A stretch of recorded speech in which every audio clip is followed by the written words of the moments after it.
intelligent. So let's recite the shloka. Ye yatha mam pravadyante tams tathaiva bhajamyaham.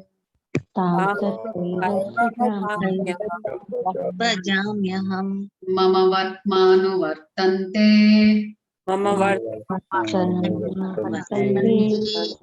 manushyaah partha sarvashah.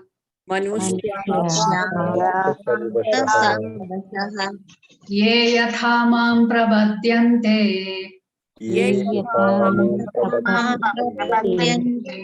tams tathaiva bhajamyaham.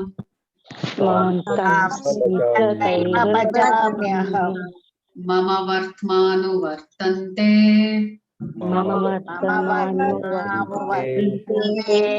manushyaah partha sarvashah.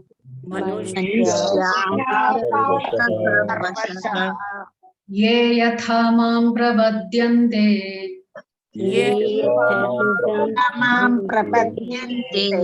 tams tathaiva bhajamyaham.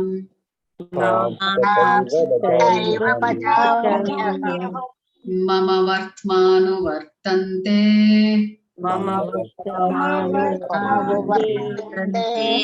manushyaah partha sarvashah.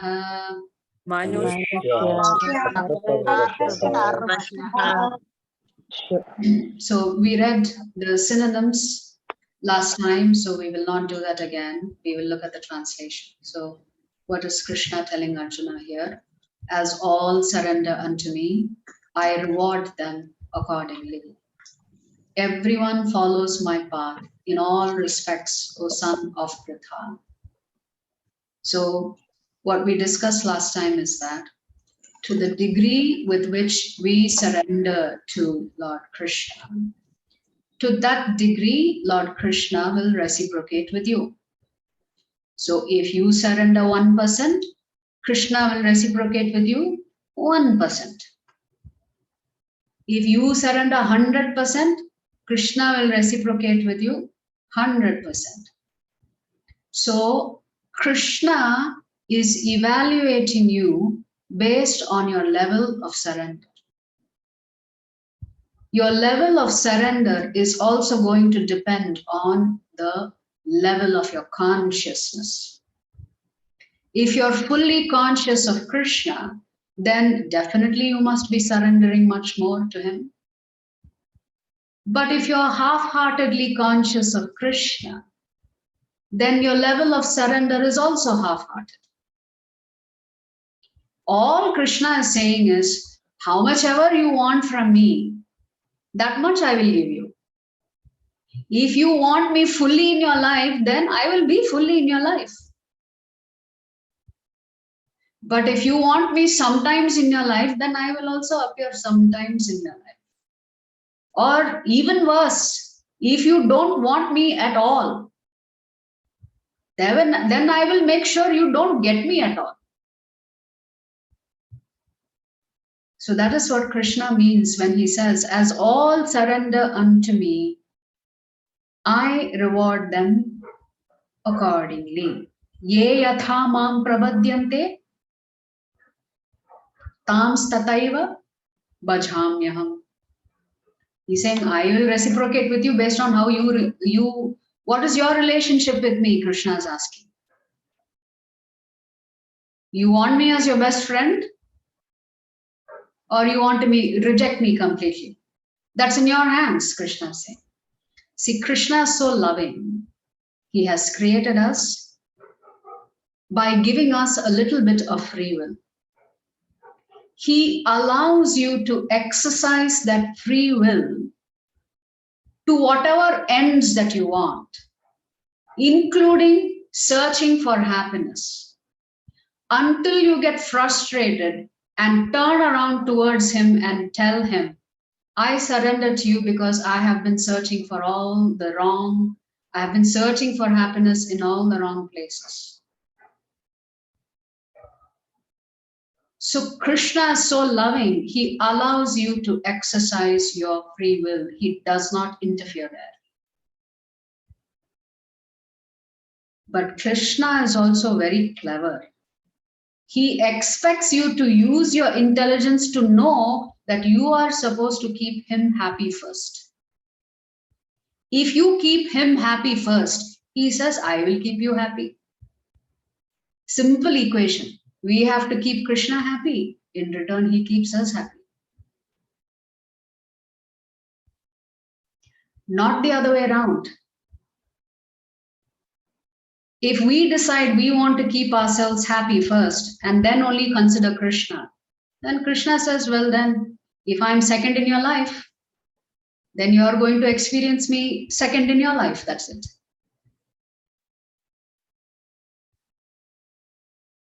But actually, each one of us is searching for happiness.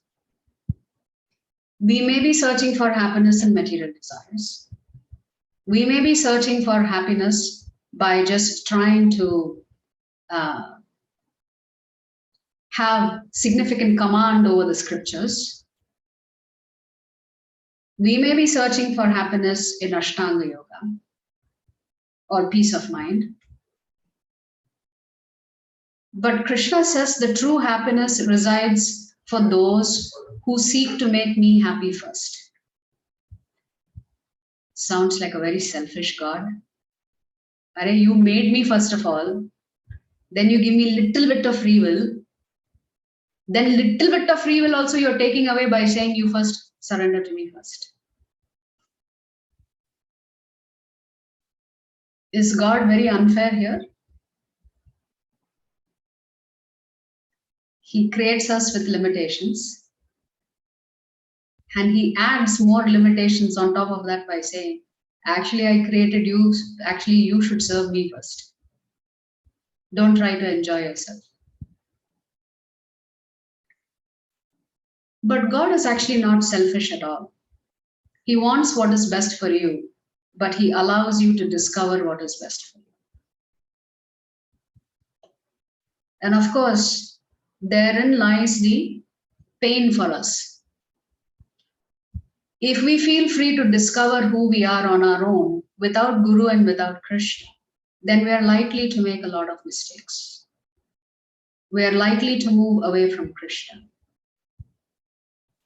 So all Krishna has said in the previous shlokas is, he has said that those who understand that he is transcendental, that his appearance is transcendental, his activities are transcendental. Any individual, Jivatma, that accepts Krishna to be transcendental and his activities to be transcendental, that person's activities also become transcendental. So which means a devotee's activities are also on the transcendental platform when it is performed in relation to Krishna. Your activities are no longer material. However, if you think Krishna is material, then you will remain in the material platform. You will never experience the bliss of having that relationship with Krishna. So Krishna says, if you think I am impersonal, and that's all I am, that I don't have a form, then you will get that result.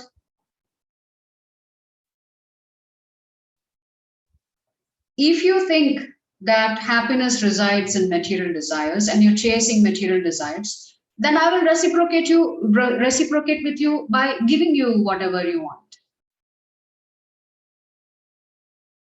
If you choose to deny my existence, then I will reciprocate with you even there. I will make your belief that there is no God very strong. So Krishna is saying, whatever you desire, I am reciprocating with you always. So in that sense, everyone follows my path in all respects, O son of Pritha. So whatever a person is attracted to, ultimately that attraction is actually a manifestation of Krishna only. But different people are attracted by different things. And Krishna allows you to be attracted by different things. But all these attractions that are separated from Krishna are actually his energies. So the question is, should we become attracted to the sparks or should we become attracted to the fire? If we get distracted by the sparks, some of the sparks is going to take you away from the fire. If the spark gets separated from the fire, it gets extinguished. The spark should always try to be with the fire. So for us, our attraction should rather be with the fire rather than the sparks. The sparks can be a distraction. The sparks need not necessarily take us to Krishna. We should become attracted to the whole, not the particles of Krishna.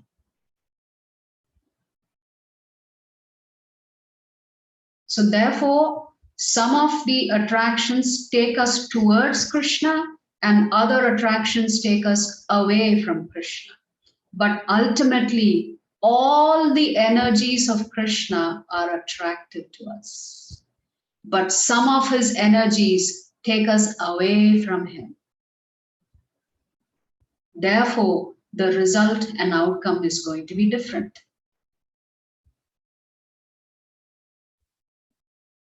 So if we get tempted by Maya Devi is also an energy of the Supreme Lord. She's got a specific role to play. If you get tempted by her, she will take you away from Krishna.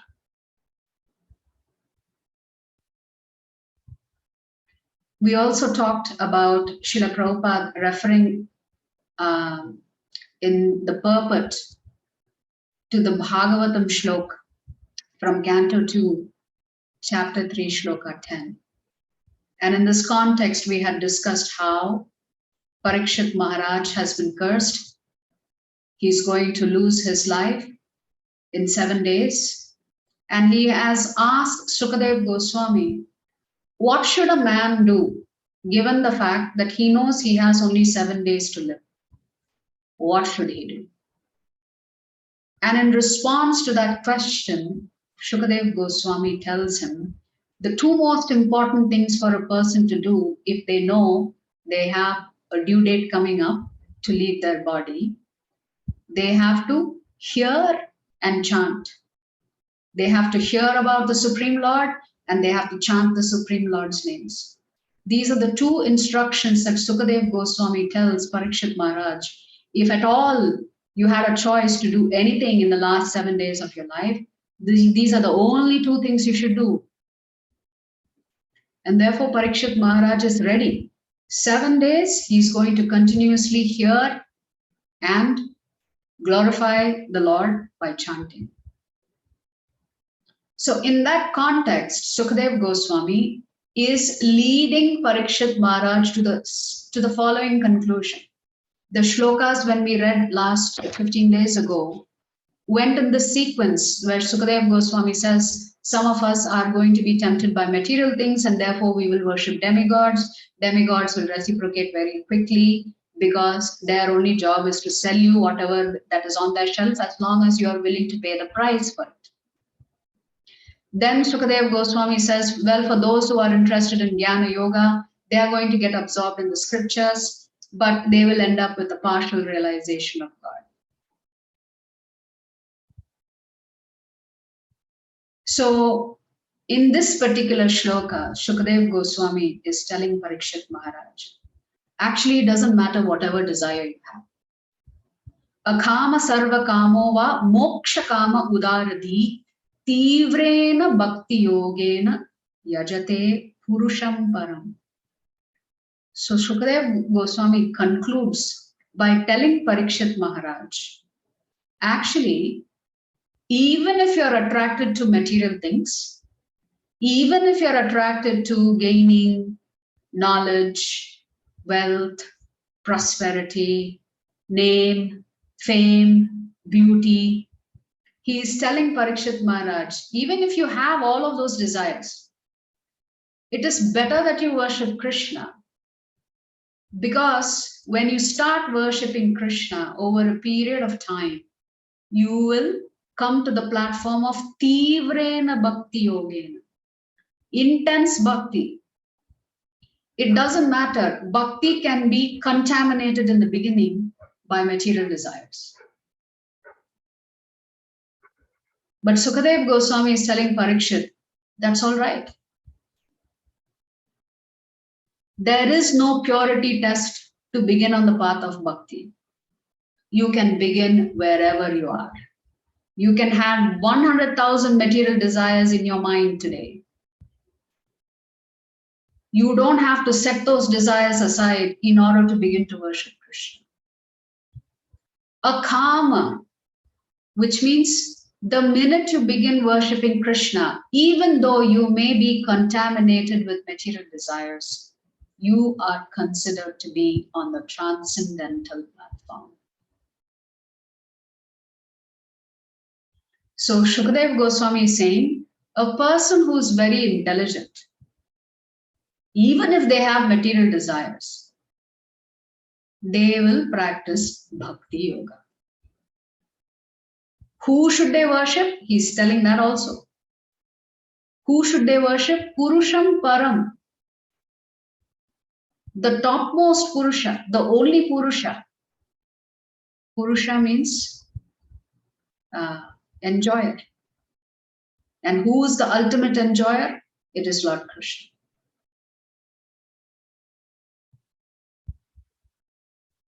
So even if we have material desires, it's okay.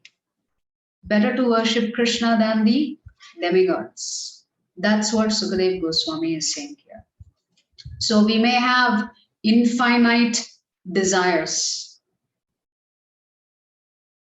It is better for us to be attracted to the absolute infinite than to be attracted by our infinite desires, because our desires have no end.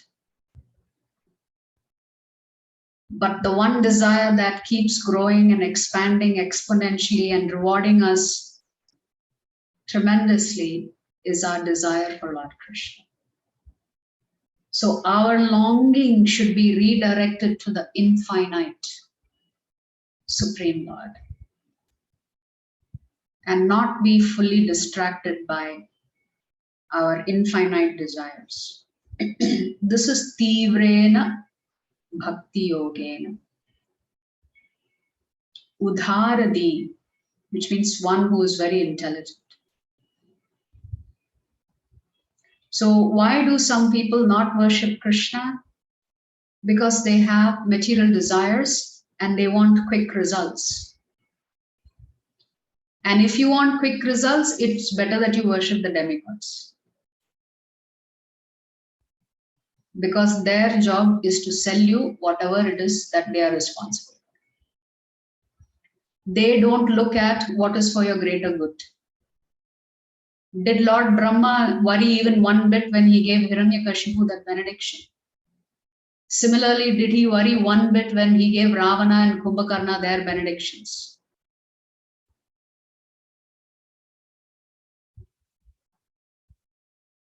But when you worship Krishna for material desires, and if he doesn't reciprocate with you, you should understand it is for your own good. We should not get frustrated when we pray to Krishna for little things or big things, and he does not respond. You shouldn't think Krishna hates me, he doesn't like me, or I have done something wrong. Must be I am not a pure devotee. That's why Krishna is not reciprocating. No. Krishna is the final decision maker. If you really want him, then he will make sure that you get what you need to bring you closer to him. But If he gives you something that you ask for, that he knows is going to take you away from him, he will not give it to you. Because Krishna is the loving Father. The minute you approach him, he will do what is best for you, not what you think is best for you. So Krishna's plans are different from our plans. So in this morning's class, I was talking about a pastime. There is an old lady who is very poor. Her only possession is a cow. And she lives off that cow. And in that same town, there happened to be a very wealthy businessman. That wealthy businessman was also a devotee of Krishna. So this old lady is a devotee of Krishna. And this businessman is also a devotee of Krishna. So Narad Muni happened to be visiting one day. And he looked at the plight of the old lady. And he also looked at the rich businessman. And he thought they are both great devotees. Let me go pay a visit to Narayana and ask him to benedict them. So he goes to Narayana and he tells, my dear Lord, you have such two wonderful devotees here.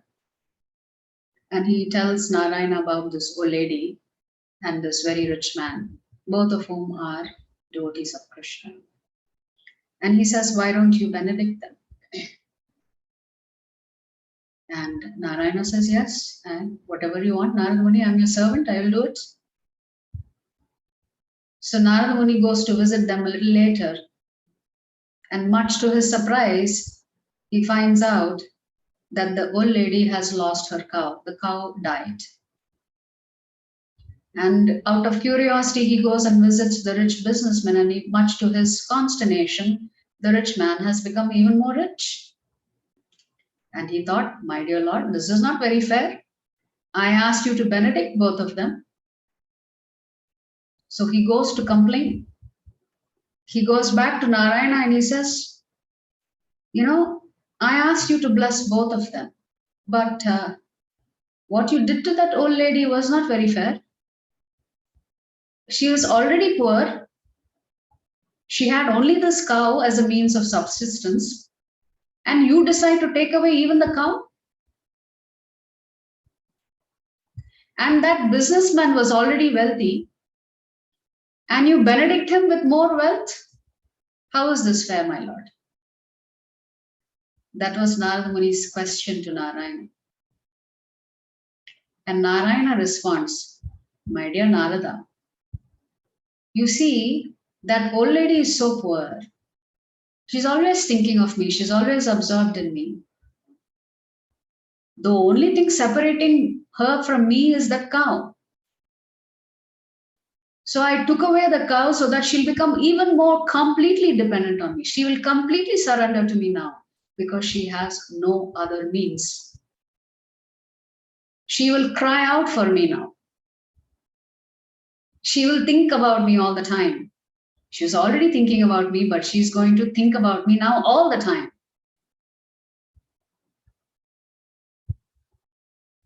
So Narada Muni said, okay, I understand that. But why did you give that rich man even more wealth? Narayana tells Narada Muni, my dear Narada, that rich man, no, with all the wealth I have already given him, he was using it to propagate Krishna consciousness. He was doing the right thing. So I gave him more wealth so he can spread Krishna consciousness even more. So you see, our plans and Krishna's plans are not the same. We don't think, and we cannot think like Krishna. And I was saying in this morning's class, Krishna needs devotees to preach and tell everybody else, hey, Krishna is the Supreme Lord. You should worship him. You should bow down to him. You should pray to him. You should offer him some fruits. He needs some agents, no, in this material world to do his job for him. Who are those agents? It could be some very, very wealthy man. It could be some brilliant preacher. So Krishna knows how to use you and me in his service. He is much smarter and more intelligent than any plan that we can concoct. The question is, are we willing to become instruments in his hands? We cannot truly become an instrument in Krishna's hands unless we are fully surrendered. And we were discussing this morning, the reason why we do not fully surrender is because we are not fully convinced that Krishna will take care of us. Yes or no? If we are fully convinced that Krishna is the only source of our happiness, he is our only protector, nobody else, we would have surrendered long time ago, full time. But we are unable to surrender fully because partially we may still have some material desires, or we don't have full faith in Krishna. We think if I don't control the situation, things will go out of hand. Of course, Krishna expects us to use our intelligence. Yes. But that's what Krishna means by, to the extent that you surrender to him, he will reward you. If you are afraid of poverty, if you think being a devotee of Krishna means tomorrow Krishna is going to take away all your wealth just so that he can bring you closer to him. No, not that way. Krishna knows who to engage how. He is not going to make you a pauper if that means you are going to get separated from him. If you have fear of losing things, which quite a few devotees and families will have, when they take up to practicing Krishna consciousness, there will always be this doubt. What if I give up my family one day? What if I lose interest in everything one day? That fear is there. Krishna is not going to test you and me unless he already knows that you are ready to take that test. So hence Krishna is saying, Ye yathamam prabhatyante, tams tataiva bhajamyaham.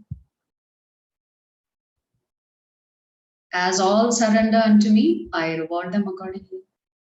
So which means Krishna has given you the freedom to decide what is the degree of surrender you want to exhibit towards him. So literally speaking, you and I get to decide how much Krishna is actively engaged in your life. Actually, we were reading chapter 10 today.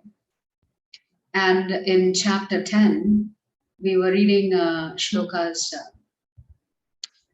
9, 10, 11. The 8, 9, 10, 11 that is called the Chatushloka. In that, Krishna clearly, actually, let us read it because it's a very, very, if you want proof that Krishna reciprocates, these are the shlokas you have to read, where he becomes personally engaged in your life. So here it is. So he says, he's talking about his pure devotees here. He says, Matchitta madgata prana bodhayantah parasparam katayantas chamam nityam tushyanti cha ramanti cha.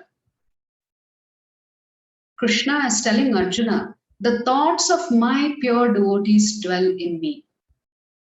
Their lives are fully devoted to my service. And they derive great satisfaction and bliss from always enlightening one another and conversing about me. What is Krishna saying? Krishna is saying, you know what is the characteristics of my pure devotees? They just like to talk about me among themselves. Krishna is not saying my pure devotees in this shloka. He is not saying my pure devotees are waiting to come back to me. Krishna is saying in this shloka, my pure devotees, what do they do with their life? It doesn't matter where they are. Are they in the heavenly planets, middle planetary systems, lower planetary systems? It doesn't matter. They are so devoted to me, Krishna says, they find the greatest happiness and satisfaction simply by talking about me. And in the next shloka, Krishna will now tell Arjuna how he reciprocates. So here, Tesham satata yuktanam bhajatam priti purvakam dadami buddhi yogam tam yena mam upayanti te. How is Krishna saying he is reciprocating with such devotees? To those who are constantly devoted to serving me with love. See, Krishna is using the word priti purvakam, completely absorbed in loving me. Is he telling here that he is physically present, only then the devotees can love him? No. So this serving me with love includes the deities. So Krishna says to those who are constantly devoted to serving me with love, I give the understanding by which they can come to me. So this is how Krishna is letting us know clearly that he reciprocates with you. And in the next shloka, he makes it even more clear how he reciprocates. Here he is saying, Tesham evanu kampartham aham ajnanajam tamaha nashayam yatma bhavastho jnana deepena bhasvata. Here he is saying, to show them special mercy, not any ordinary mercy. Krishna is saying special mercy, anukampartham. Krishna is saying they are so special to me, I give them special benediction. What is Krishna saying he's doing? I, dwelling in their hearts, destroy with the shining lamp of knowledge the darkness born of ignorance. So Krishna is saying, if they at all have any contamination or any misconceptions left in their hearts, he is cleaning it up. Can you imagine the supreme controller, the master of everything there is actually cleaning your heart and your consciousness simply because you've taken a step towards him? What a master. This is Krishna. He is clearly telling you and me, if you take one step towards him, he will take many more steps towards you. He will help you. He's saying, I take care of it. I wipe out the filth from their heart. I cleanse their consciousness. I elevate their consciousness. I elevate their intelligence. Who's doing the hard work? You think you are doing the hard work? Whatever joy, bliss that you and I experience when we chant or listen to Krishna Katha, Krishna is sitting inside your heart and cleaning it up, allowing you to experience this bliss and joy. So this is how loving and inclusive Krishna is. The minute you take a step towards him, he's ready. He's paying attention. He's alert. He's not ignoring you. You may think he's ignoring you because you're praying and he's not responding to your prayer. You think he's not responding to your prayer. But you have to be patient. Because he knows what is good for you. Hence he's saying, Ye yatha mam pravatyante, tams tataiva bhajamyaham. And then the second sentence, Mama Vartmanu Vartante Manushya Partha Sarvasha. Actually, he's telling Arjuna, everybody is searching for me, but they may be searching for happiness in my energies. Some of my energies are going to take them away from me. Some of my energies are going to bring them closer to me. If they are smart, they will select the right energy to get closer to me. So that's all Krishna is saying. If you want him fully in your life, he's there fully in your life.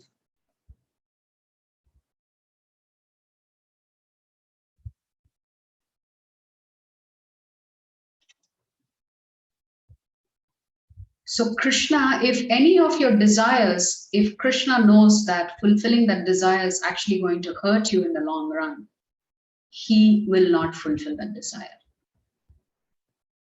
So you have to accept that.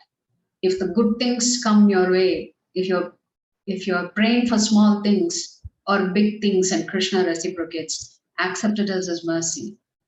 If you're praying for small things and big things and Krishna does not reciprocate, please also accept that as well as his mercy.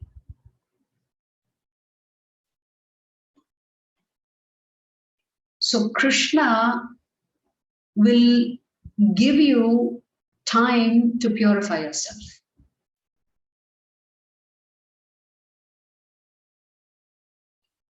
And what will happen is, if he fulfills all of your material desires very quickly, then the purification process is getting interrupted.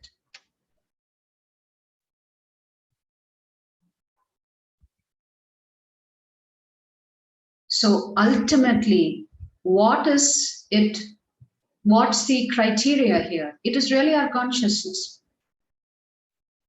As Sukadev Goswami tells Parikshit Maharaj, it really doesn't matter how contaminated you are. You can practice Krishna consciousness today, and Krishna will reciprocate. That it is better to approach Krishna even for material desires.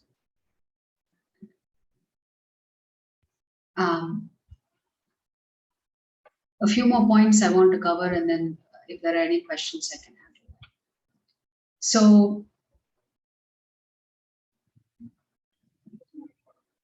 as we discussed, the free will that Krishna has given us to explore, to find out what makes us happy, to learn our lesson, sometimes the hard way, and turn to him for wisdom and redemption.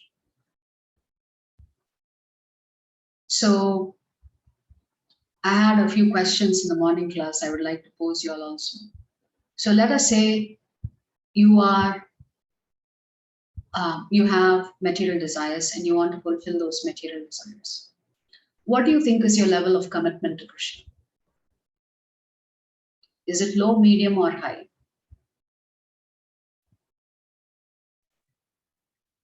Medium. Medium? Medium. Anybody else has a different answer?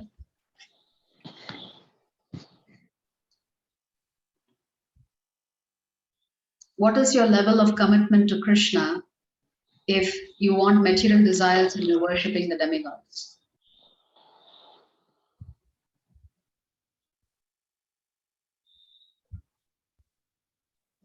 Low. Low. Right. Your commitment to Krishna is low. So let us say you are interested in the scriptures so that you can become very proficient in the scriptures. You're interested in the impersonal aspect of the Lord. What is your commitment to Krishna there? High. High? Why high?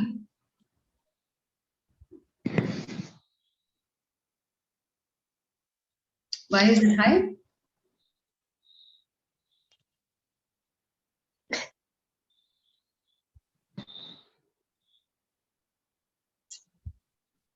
Compared to the person worshipping demigods who is low in commitment or maybe no commitment, the person who is worshipping the impersonal aspect of the Lord by getting deep into the scriptures, their commitment is actually medium.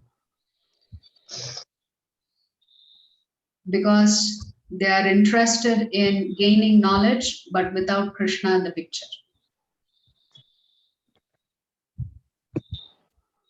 What about a person who is practicing bhakti yoga? What is their commitment level to Krishna? High. High. High. Why is it high? Because we are trying to. Because there is no material desire nor impersonal motivation. No, I didn't say pure devotee. I just said devotee. They are totally depending The upon. level of surrender, Mataji, is high. Because if you've accepted that Krishna is the Supreme Lord, then your commitment to him is higher, right? You've accepted him in his personal form.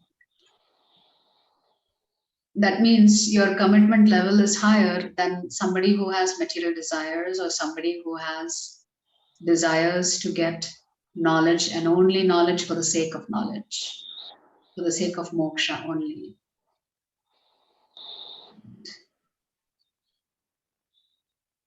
So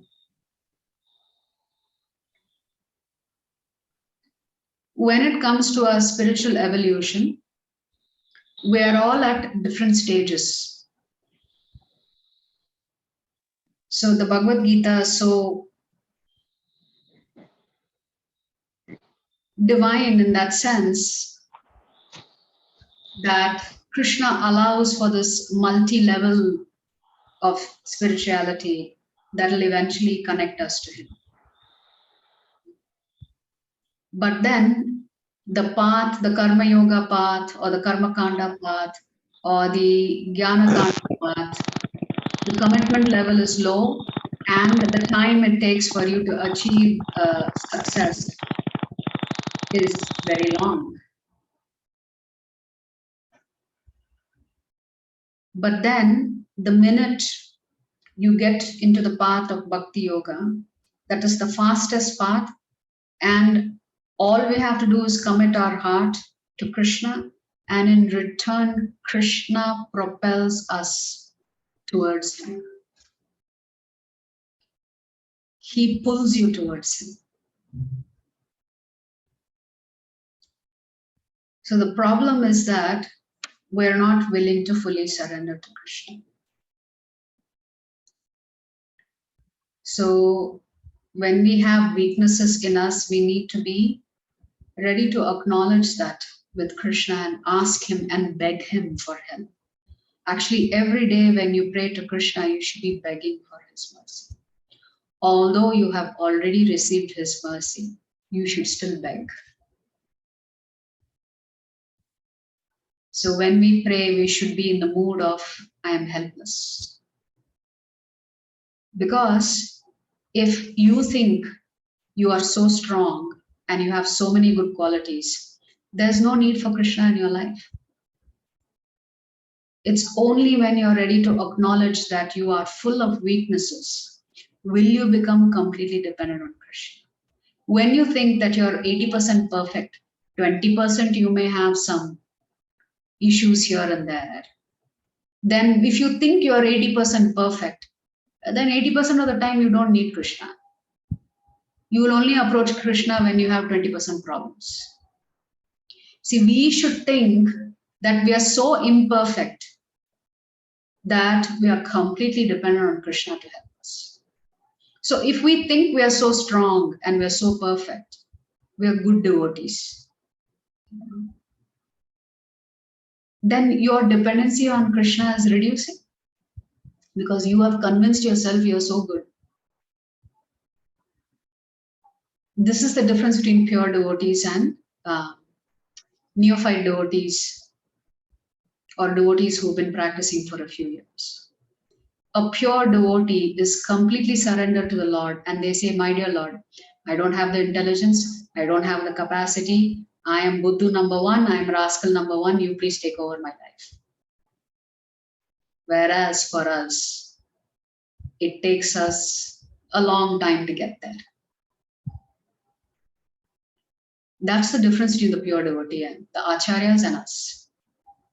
The acharyas have already completely surrendered to Krishna, telling him, I am rascal number one, you please take care of me. You please fix me.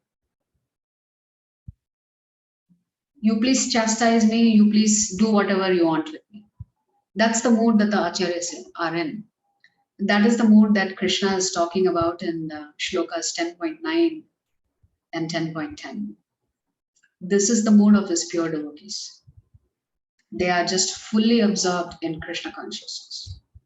But for us grahasthas, there is always going to be a challenge because we have so many competing priorities. But we should do our best to make sure that whatever we are given as a gift by Krishna, we should use that back in the service of Krishna. It is your consciousness, and Krishna is constantly testing us on this concept of love. How much do we really love him? If we love him little, you will experience him little. If you love him a lot, you will experience him a lot in your life. It's as simple as that. The equation is very simple. The more you love Krishna, the more he is there in your life. So Krishna is looking for love. Although he is Atmaram, he is completely self-satisfied. He doesn't need your love, but he enjoys it nevertheless. So we have to decide for ourselves how much we want to surrender to Krishna, because Krishna is deciding how much he should reward us. So if we want Krishna to reward us more and more, then we should surrender more and more. My Guru Maharaj, there was some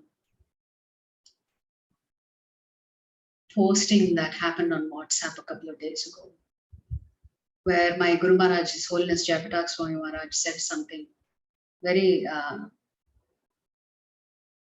powerful. He said, anybody who gives up seva is most unfortunate. So whatever little seva we can take up for Krishna in the temple, whether it is preaching, whether it is calling seva, whether it is making garlands, whatever seva you can take up, my Guru Maharaj says, even if that little seva you give up, then you're most unfortunate. Because that is Krishna roping you in towards him. So sometimes we think seva is tedious. You know, why should I do it? My life is busy. Well, if your life is busy, then Krishna is too busy for you. So we must take up seva in the temple, or seva related to temple activities, or seva related to the deities. And don't give up that seva. Because the minute you give up that seva, you get disconnected from Krishna. We don't want Krishna to hang up on us. We want to stay connected with Krishna all the time. And seva, what does the word bhakti mean? If you notice, Srila Prabhupada translates bhakti as devotional service. Bhakti means activity. You cannot practice bhakti deep in the forests.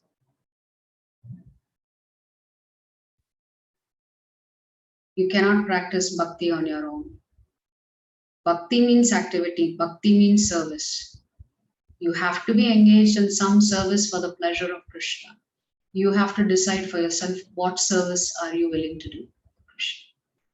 And that service ideally should be every day. Not once a month, once in 6 months. So we have to be anxious to get closer to Krishna as much as Krishna is anxious for you to come back to him. So our anxiety to get closer to Krishna is going to dictate the speed with which we progress in our Krishna consciousness. So we'll stop here for the day.